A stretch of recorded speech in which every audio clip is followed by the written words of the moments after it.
Dewi Persik ungkap perasaan, sebut perempuan kalau lukanya terlalu dalam, enggak bisa menangis malah, ucapnya.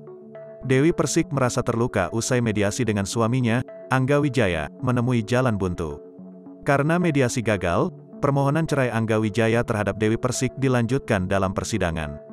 Ia sempat didamaikan, cuma kan kayak dari Mas Angganya sendiri juga walaupun menangis dan mengatakan masih sayang saya, tapi kan harus bercerai ya, kata Dewi Persik di Pengadilan Agama Jakarta Selatan, Senin, tanggal 4 Juli tahun 2022. Wanita yang akrab disapa DP itu mengakui, bingung harus mengambil langkah apa saat Angga ngotot untuk bercerai.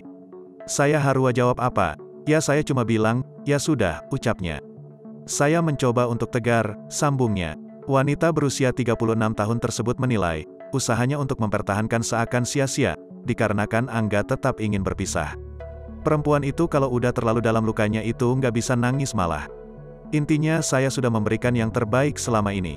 Suami bilang A ya aku ikut, suami bilang B ya nurut aja, jelasnya.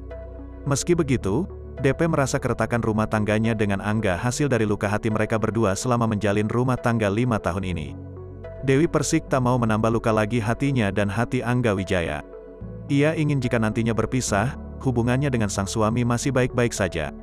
Iya kita baik-baiklah. Kalaupun memang sudah hasrus sampai di sini bisa menjadi saudara itu akan lebih baik, ujar Dewi Persik.